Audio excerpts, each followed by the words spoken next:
Hey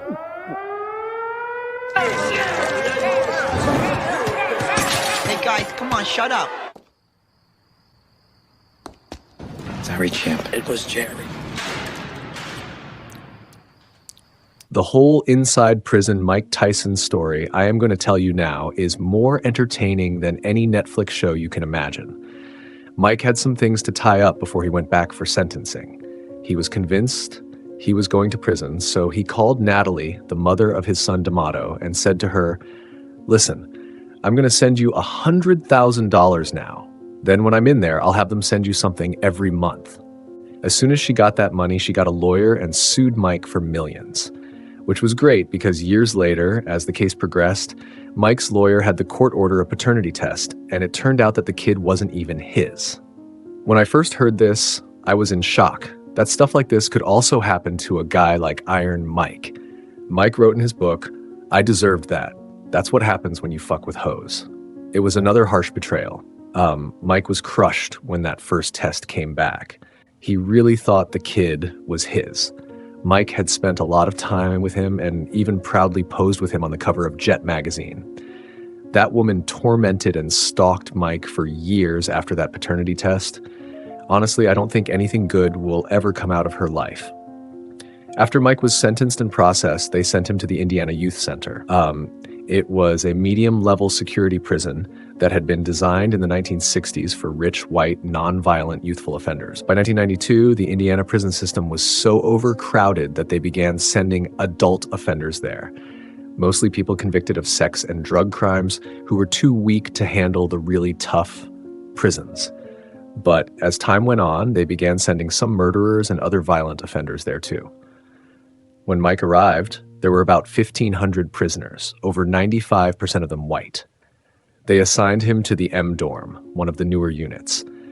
Mike was housed in two-man rooms that had reinforced doors and a small window instead of bars. When you walked into the room, there'd be two bunks to your left, a toilet, and a cabinet where you could store stuff to your right. There was also a desk where you could study. The whole room was only 8 by 9 feet.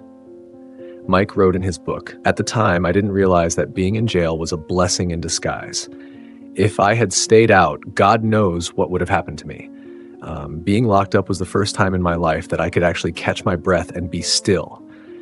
But I don't want it to sound like I instantly gained enlightenment or that I was singing Kumbaya all day. I was angry when I first got put in. I knew that I would be in for at least 3 years. If it had been a white girl, I would have been in for 300 years. The first few weeks Mike was in jail, he was just waiting for someone to try him, to mistake him for weak. He couldn't wait to prove to those psychopaths that he was just as homicidal as they were, if not more so. He had to let all of them animals know not to ever go near his cell or touch his stuff. He was aggressive and ready to go to war. One day, shortly after he got there, Mike was walking around when one guy yelled at him, "Hey, Tyson, you fucking tree jumper." Mike had no idea what he was talking about. He thought it was a compliment, that he was some great athlete who could perform amazing acts of physical prowess, even jump over trees. But then Mike asked someone, "A tree jumper is a rapist, Mike," the guy told him. "You know, a guy who waits behind a tree for a little kid to walk by and then jumps out and grabs them." "Oh, Christ," Mike said. While Mike was getting acclimated to prison, there was controversy on the outside. Most opinion polls found that a large number of people were questioning his verdict, even ones that polled mostly women. A vast majority of black people thought that teens thought that he didn't receive a fair trial. Even one of his jurors told a reporter that none of the black jurors in the jury pool wanted to touch Mike's case because they were scared.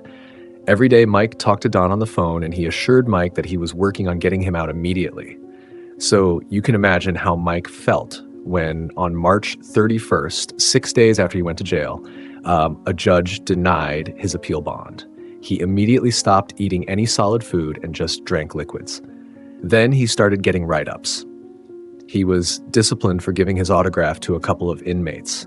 He became belligerent and got infractions for threatening guards and other inmates.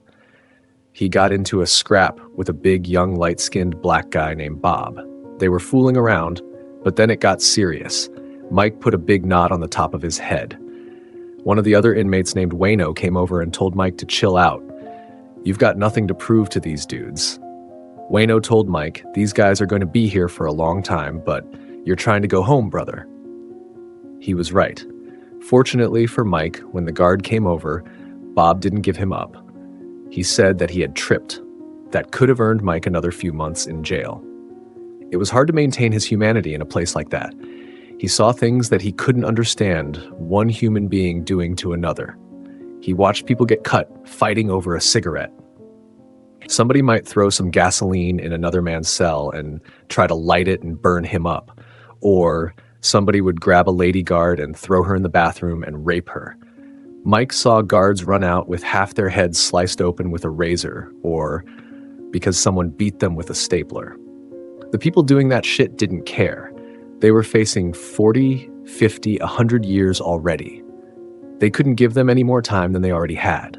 So you'd be walking a tightrope messing with these borderline sociopaths. These people needed to be in hospitals more than prisons. Mike was very paranoid the first few months there. He thought that somebody, either an inmate or a guard, was going to set him up and put some dope in his room or provoke him to hit them so he'd get more time tacked on to his sentence. Mike just wanted to survive. So he'd stay in his room all the time. He didn't want to see anybody. One time, Mike got into a shouting match with a white racist guard, and all the other inmates started jumping in, trying to get involved. The Aryan supremacists from another quad came rushing over because they thought one of their boys was involved. So the guard called out a whole goon squad, and there was total chaos. People were yelling, "Fuck him up, Mike! Kill that fucking pig!" It was a real riot. They had to lock the dorm down, and they shipped Mike down to the hole. The hole was a trip. They threw Mike in a 6-foot by 9-foot room with just a mattress on the floor and a toilet. During the day, they would remove the mattress and make him sleep on the concrete floor because they didn't want him to be comfortable. It was pretty inhumane to be in a room 23 hours a day with the light always on, but you get used to it. You become your own best company. In a weird way, you get your freedom in the hole. Nobody was controlling your every move like they did in the general population. The hole was the worst situation you could be in. And that became Mike's element. He was such a troublemaker in his first year in prison.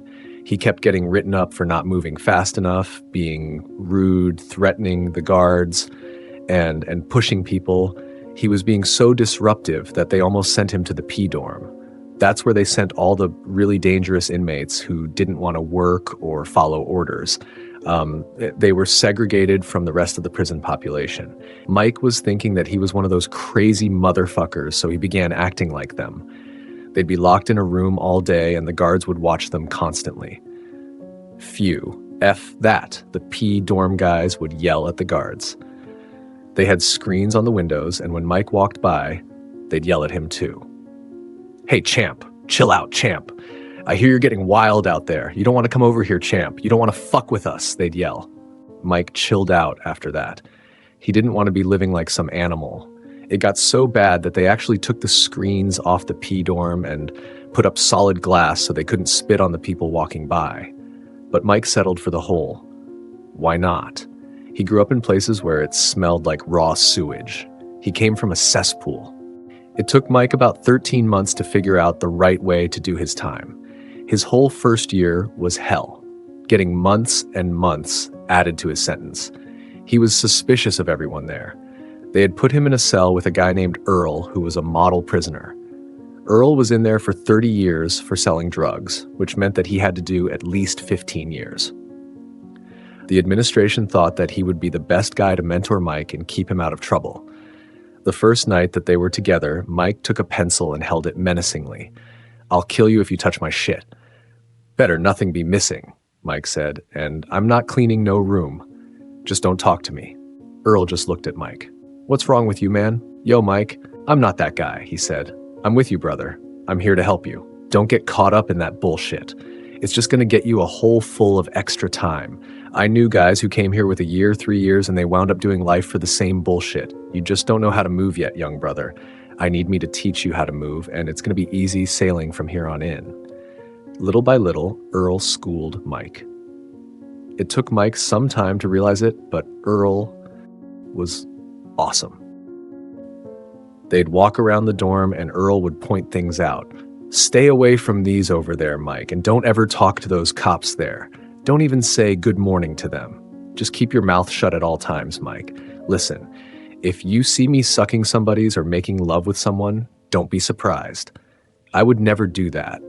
But if you saw it, don't be surprised. Don't ever be surprised at anything you see here. All right? And don't comment on nothing. Just keep your mouth shut. If you see a bunch of men stabbing someone, just keep moving. Don't look at them. Don't let them see you look at them. Whatever you see here, you don't see. Somebody's giving backshot someone. Just mind your business. Don't make no jokes or comments about it because that's his wife. Just like if you disrespect somebody's wife in the street, they're going to kick your ass. It's the same if you disrespect their wife in here. He was right. You couldn't apply your outside standards to what was going on in there. You think about homosexuality in the outside world, and you might think of a meek person who could easily be taken advantage of. But these people were warriors. They'd kill you in a second. You'd see two big, strong guys walking in the yard, holding hands. You respected those people because if you didn't, you'd have a very serious problem. In prison, anybody is capable of murder. It doesn't matter how big or small they are. After a while in prison, Mike began to see the humanity in everyone, even the racist guards. Mike don't care if it's black gang members, Nazis, Mexican gang bangers. You started to get familiar with them when they told you that someone in their family died or that they had problems with their wife. Once Mike really saw how the system worked, he began to manipulate things to his advantage. This inmate named Buck helped Mike in that process. Buck was a lifer from Detroit who had done about 15 years.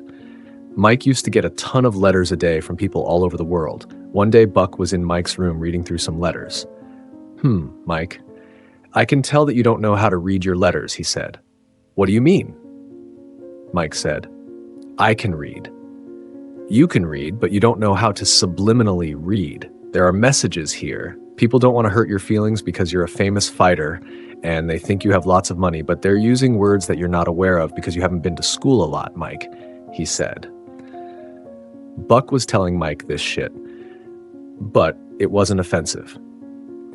Look, this one broad says, if there's ever anything you need, anything that I could do, please let me know. See, that doesn't mean if I could do anything for you. That means I want to do something for you, you just need to tell me. Or take this other letter. I would love to get to know you and cultivate a relationship with you as human beings. Listen, that means that she wants to elevate your status in life, your health, and well-being. That means if you need anything, she would help you out. We are in a unique situation here, Mike. We're on the edge of making a lot of money. Times aren't so good for you.